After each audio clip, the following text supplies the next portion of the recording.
राधे राधे बच्चों। Class ninth की एक नई बुक आई है गणित मंजरी, जिसमें बच्चों को बहुत डाउट है क्योंकि इसमें क्वेश्चन ही थोड़े अलग दिए हैं। तो आज से हम सीरीज चालू करने वाले हैं गणित मंजरी की, जिसमें हर एक डेफिनेशन को डिफाइन करेंगे और हर एक एक्सरसाइज के हर एक क्वेश्चन को समझेंगे।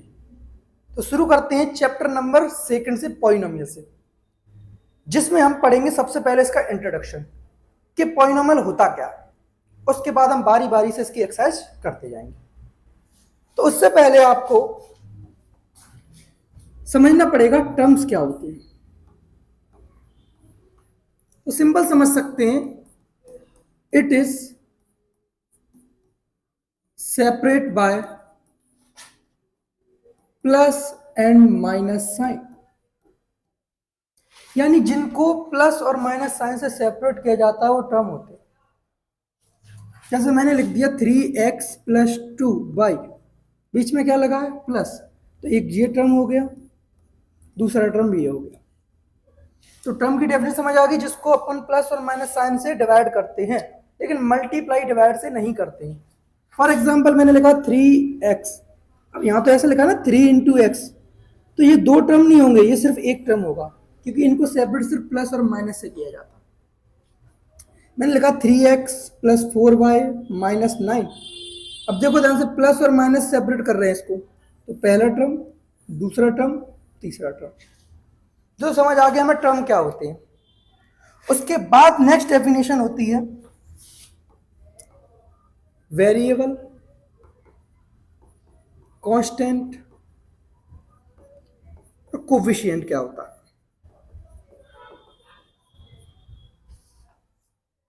तो वेरिएबल क्या होते हैं उनको समझते हैं अपन। देखो वेरिएबल का अगर मैं मीनिंग निकालूं तो ऐसी चीज जो बदलती रहे, यानी जिसकी वैल्यू फिक्स नहीं होती, उसे अपन बोलते हैं वेरिएबल। और उसको डोंट किससे करते हैं, जो अल्फाबेट होते हैं ए से लेके जेड। फॉर एग्जाम्पल मैंने बोला आज क्लास में 10 बच्चे आए, यानी हमें पता है कि क्लास में 10 बच्चे आए, और हमने बोला क्लास में एक्स बच्चे आए, तो उसकी वैल्यू तो हमें पता नहीं है।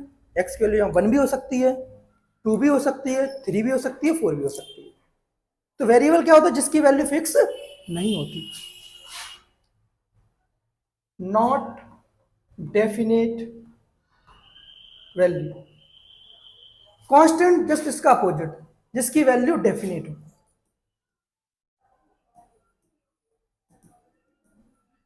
जैसे इसमें एग्जांपल आ जाएगा ए टू जेड, ये सारे अल्फाबेट, इसको इससे अपन डिनोट करते हैं। डेफिनेशन में ये नहीं बोलेंगे कि वेरिएबल वो होते हैं जो ए टू जेड, वेरिएबल वे होते हैं जिनकी वैल्यू फिक्स नहीं रहती। कांस्टेंट जिसकी वैल्यू फिक्स रहती है, जैसे 4, 3, 0। कोफिशिएंट क्या होता है, द नंबर विथ वेरिएबल, या फिर कांस्टेंट विथ वेरिएबल, वेरिएबल के साथ जो नंबर होता है उसे अपन बोलते हैं कोफिशिएंट। फॉर एग्जांपल लिखा मैंने 4x, अब x क्या है हमारे पास, वेरिएबल, इसके साथ जो नंबर लिखा है उसे इसका बोलेंगे कोफिशिएंट।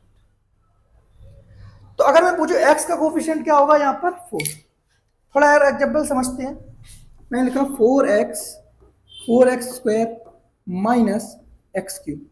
अब मैं पूछूं x का कोफिशिएंट क्या होगा, तो x के बगल से कौन सा नंबर दिख रहा है उसके मल्टीपल में, 4। मैं पूछूं x स्क्वायर का क्या होगा, 4। अब एक्स क्यूब का क्या होगा, अब इसके कोई बगल से कोई नंबर है नहीं, तो अपन मानेंगे क्या, 1। लेकिन साइन जरूर ध्यान रखेंगे, साथ में हमें साइन भी लेना। तो एक्स क्यूब का जो कोफिशिएंट होगा वो आएगा -1। तो यहां तक हमारी क्लियर हो गई चीज, हमने वेरिएबल पढ़ा, कांस्टेंट पढ़ा और कोफिशिएंट।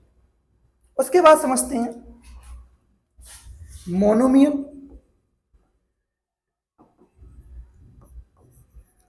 बाइनोमियल और ट्राइनोमियल।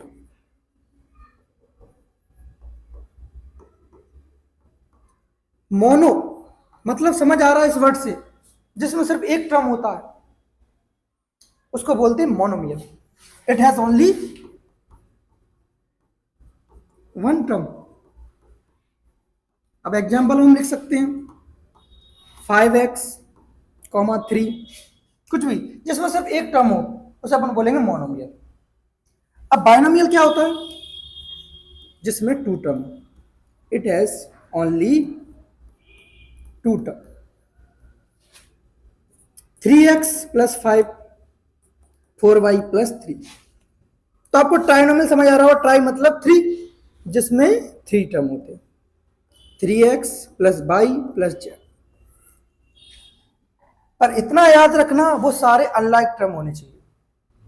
अगर एग्जाम में ये आ गया 4x+3+5x, अब यहां में टर्म कितने निकले 1 2 3, तो ये हमारा ट्राइनोमियल नहीं होगा, क्योंकि हमें लाइक टर्म देखने हैं। ये देखो लाइक टर्म 4x और 5x, इनको ऐड करेंगे तो कितना होगा 9x। तो टर्म तो इसमें 2 ही है ना, याद रखना सारे टर्म कैसे होने चाहिए, अनलाइक। अब इससे ज्यादा टर्म जब आ जाते हैं तो उसे अपन बोल देते हैं पॉलिनोमियल। लेकिन अगर डेफिनेशन की बात करें, पॉलिनोमियल किस चीज को कहेंगे,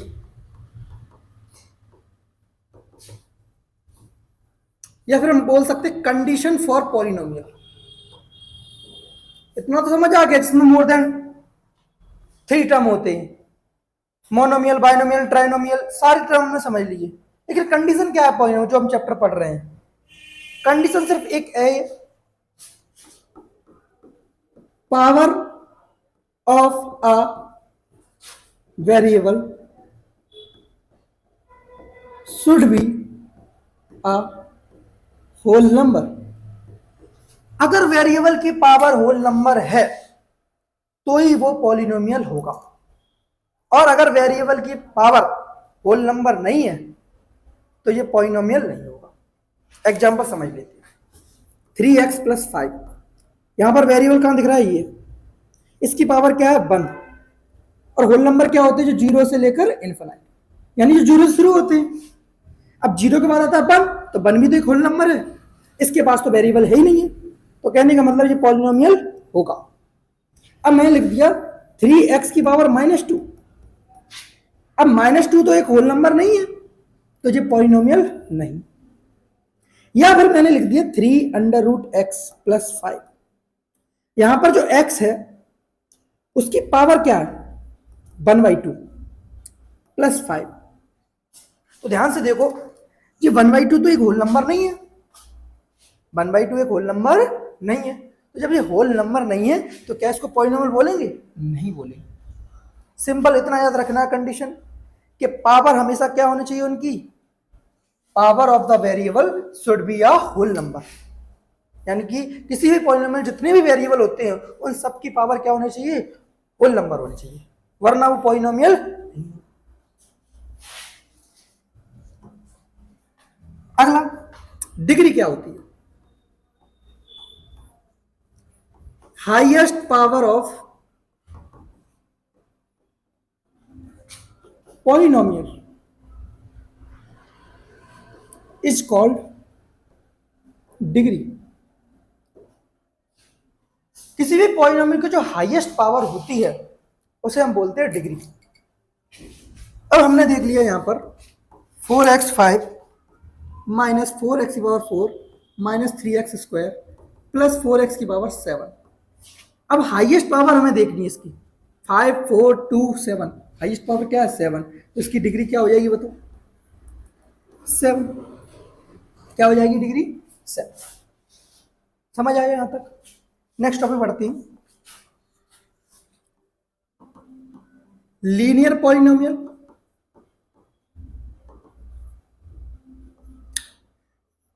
क्वाड्रेटिक पॉलिनोमियल और क्यूबिक पॉलिनोमियल। लीनियर पॉलिनोमियल वो होता है जिसकी डिग्री 1 होती है, क्वाड्रेटिक पॉलिनोमियल वो होता है जिसकी डिग्री 2 होती है, और क्यूबिक पॉलिनोमियल वो होता है जिसकी डिग्री 3 होती है। टर्म कितनी भी हो, टर्म से फर्क नहीं पड़ता, लेकिन जो डिग्री होनी चाहिए, यानी कि जो हाईएस्ट पावर होनी चाहिए, वो अगर 3 है, इसकी हाईएस्ट पावर कितनी है 3, तो ये क्या होगा हमारे पास क्यूबिक पॉलिनोमियल। मैंने लिखा 3x+5, यहां x जो है वो वेरिएबल है, उसकी हाईएस्ट पावर देखो कितनी आ रही है 1, तो ये क्या है लीनियर पॉलिनोमियल। और अगर हाईएस्ट पावर 2 है तो वो क्या है क्वाड्रेटिक पॉलिनोमियल। अब बात करते हैं कांस्टेंट की। कांस्टेंट की डिग्री क्या होगी।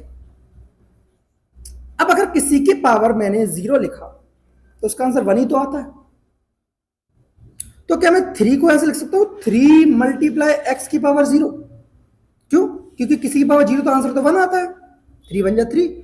तो याद रखना कांस्टेंट जो होता है उसकी डिग्री हमेशा क्या होती है 0। ये हो गया हमारा पॉलिनोमियल का इंट्रोडक्शन। अगली वीडियो में लाऊंगा एक्सरसाइज 2.1। तो घबराइए नहीं, हंसते रहिए, मुस्कुराते रहिए, अच्छे से पढ़ते रहिए। आज से जो गणित मंजरी की टेंशन थी वो खत्म है। राधे राधे।